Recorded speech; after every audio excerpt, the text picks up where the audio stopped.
हरे कृष्णा, जय जगन्नाथ। कहते हैं कि वर्ष में एक बार ऐसा शुभ अवसर आता है जब स्वयं भगवान जगन्नाथ अपने भव्य रथ पर विराजमान होकर अपने भक्तों के बीच आते हैं। यह केवल एक यात्रा नहीं बल्कि भगवान के असीम प्रेम और भक्त वत्सलता का दिव्य उत्सव है। उनके नाम का स्मरण करता है, उसके अनेक जन्मों के पाप नष्ट हो जाते हैं और जीवन में सुख, शांति तथा भगवान की कृपा प्राप्त होती है। प्रिय भक्तों, आज आप सब श्री जगन्नाथ रथ यात्रा की कथा सुनेंगे। धार्मिक मान्यताओं के अनुसार जो श्रद्धा, विश्वास और भक्ति भाव से श्री जगन्नाथ रथ यात्रा की कथा सुनता है, उसे भगवान जगन्नाथ की विशेष कृपा प्राप्त होती है।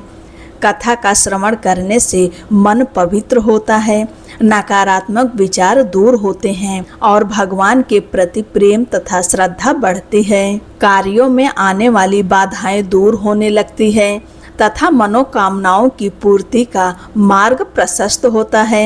जो व्यक्ति श्रद्धा पूर्वक इस कथा का प्रचार प्रसार करता है, वह भी भगवान की कृपा का पात्र बनता है और उसके जीवन में आध्यात्मिक उन्नति होती है। अंततः भगवान श्री जगन्नाथ अपने भक्त को धर्म, सद्बुद्धि, भक्ति और अंत में अपने श्री चरणों में स्थान प्रदान करते हैं। अब सुनिए श्री जगन्नाथ रथ यात्रा की पवित्र कथा। सतयुग में मालवा देश में इंद्रदुम्न नाम के एक महान धर्मात्मा राजा राज्य करते थे।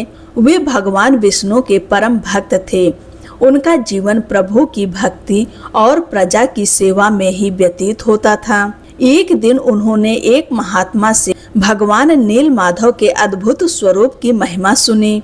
महात्मा ने बताया कि नीलांचल पर्वत पर भगवान स्वयं नील माधव के रूप में विराजमान हैं और उनके दर्शन से मनुष्य को मोक्ष की प्राप्ति होती है। यह सुनते ही राजा के मन में भगवान के दर्शन की तीव्र इच्छा जाग उठी। उन्होंने अपने अनेक सेवकों और विद्वानों को नील माधव की खोज में भेजा, किंतु कोई भी सफल न हो सका। अंत में राजा ने अपने बुद्धिमान ब्राह्मण विद्यापति को भेजा। कई दिनों तक वन, पर्वत और नदियों को पार करने के बाद विद्यापति एक भील ग्राम में पहुँचे। वहाँ विश्वावसु नामक भील राजा रहते थे, जो गुप्त रूप से भगवान नील माधव की पूजा करते थे। विद्यापति ने विश्वावसु से भगवान के दर्शन कराने का अनुरोध किया, परंतु उन्होंने मना कर दिया क्योंकि भगवान का स्थान अत्यंत गोपनीय था। बाद में विश्वावसु की पुत्री ललिता के अनुरोध पर उन्होंने विद्यापति के आंखों पर पट्टी बांध दी गई ताकि वे मार्ग न देख सकें। किंतु चतुर विद्यापति ने अपने वस्त्र में सरसों के दाने बांध रखे थे। चलते समय वह धीरे धीरे उन दानों को गिराते रहे। अंततः वे उस दिव्य स्थान पर पहुँचे जहाँ भगवान नील माधव स्वयं विराजमान थे। भगवान के अद्भुत दर्शन करके विद्यापति भाव विभोर हो गए। कुछ समय बाद वे राजा इंद्रदुम्न के पास लौटे और सारी कथा सुनाई। राजा तुरंत विशाल सेना और अनेक ब्राह्मणों के साथ नीलांचल की ओर चल पड़े, किंतु जब वे वहां पहुंचे तो भगवान नील माधव अंतर्ध्यान हो चुके थे। राजा अत्यंत दुखी होकर भूमि पर गिर पड़े। तभी आकाशवाणी हुई, हे राजन, शोक मत कर। तुम समुद्र तट पर मेरा दिव्य दारू अर्थात पवित्र काष्ठ प्राप्त करोगे। उसी से मेरी नई प्रतिमा का निर्माण होगा। राजा ने समुद्र तट पर जाकर देखा कि एक दिव्य लकड़ी का विशाल लट्ठा समुद्र की लहरों के साथ तट पर आ पहुंचा था। उस पर शंख, चक्र, गदा और पद्म के दिव्य चिन्ह बने हुए थे। अनेक लोगों ने उसे उठाने का प्रयास किया पर कोई सफल नहीं हुआ। तब राजा ने भगवान का स्मरण किया। उसी समय विश्वावसु और विद्यापति दोनों ने मिलकर श्रद्धा से उस दिव्य काष्ठ को उठाया और यज्ञ मंडप में ले आए। तभी एक वृद्ध बढ़ई वहां आया।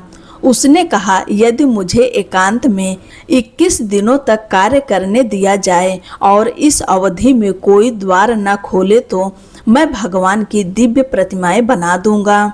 राजा ने उसकी बात स्वीकार कर ली।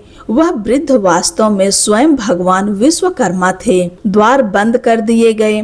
कई दिनों तक भीतर से औजारों की आवाज आती रही, परंतु कुछ दिनों बाद अचानक आवाज आनी बंद हो गई। रानी गुंडचा को चिंता हुई कि कहीं वृद्ध की मृत्यु तो नहीं हो गई। उन्होंने राजा से द्वार खोलने का आग्रह किया।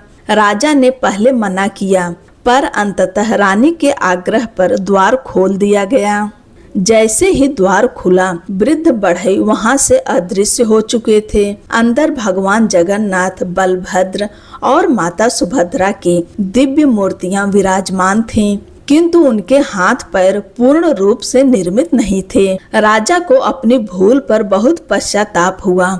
उन्होंने भगवान से क्षमा मांगी। तभी भगवान ने आकाशवाणी की, हे राजन, यही मेरा इच्छित स्वरूप है। मैं इसी रूप में युगों युगों तक अपने भक्तों को दर्शन दूंगा। जो मुझे इस स्वरूप में प्रेम से पूजेगा, उसे मेरी विशेष कृपा प्राप्त होगी। इसके बाद अत्यंत भव्य विधि से भगवान जगन्नाथ, बलभद्र और माता सुभद्रा की प्राण प्रतिष्ठा की गई। देवताओं ने पुष्प वर्षा की और समस्त दिशाएं जय जगन्नाथ के जय घोष से गूंज उठी। कुछ समय बाद भगवान ने राजा इंद्रदुम्न को स्वप्न में दर्शन देकर कहा, हे राजन, मैं केवल मंदिर में ही नहीं रहना चाहता।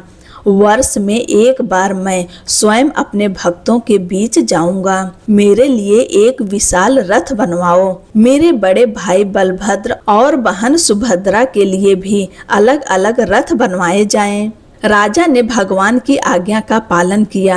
श्रेष्ठ कारीगरों द्वारा 3 भव्य रथ बनाए गए। भगवान बलभद्र का रथ तालध्वज, माता सुभद्रा का रथ दर्प दलन और भगवान जगन्नाथ का रथ नंदी घोष कहलाया। आषाढ़ शुक्ल द्वितीया के दिन लाखों भक्त एकत्र हुए। राजा स्वयं सोने की झाड़ू लेकर भगवान के रथ के सामने मार्ग साफ करने लगे। इस परंपरा को छेरा पहरा कहा जाता है। इसका संदेश है कि भगवान के सामने राजा और प्रजा सभी समान हैं। इसके बाद हजारों भक्तों ने जय जगन्नाथ का उद्घोष करते हुए रथों की रस्सियां पकड़ ली। जैसे ही रथ आगे बढ़े, पूरा वातावरण भक्ति, प्रेम और आनंद से भर गया। ऐसा प्रतीत हो रहा था मानो स्वयं वैकुंठ पृथ्वी पर उतर आया हो। भगवान जगन्नाथ अपने भाई बलभद्र और बहन सुभद्रा के साथ गुंडिचा मंदिर पहुँचे। मान्यता है कि यह मंदिर भगवान की मौसी का घर है। भगवान वहाँ 7 दिनों तक विश्राम करते हैं और भक्तों को दर्शन देते हैं। 7 दिन बाद पुनः रथ यात्रा के माध्यम से भगवान श्री मंदिर लौटते हैं। इस वापसी यात्रा को बहुधा यात्रा कहा जाता है। ऐसी मान्यता है कि जो श्रद्धा और विश्वास के साथ भगवान के रथ का दर्शन करता है, रथ की रस्सी खींचता है अथवा जय जगन्नाथ का नाम स्मरण करता है, उसके जीवन के अनेक कष्ट दूर हो जाते हैं।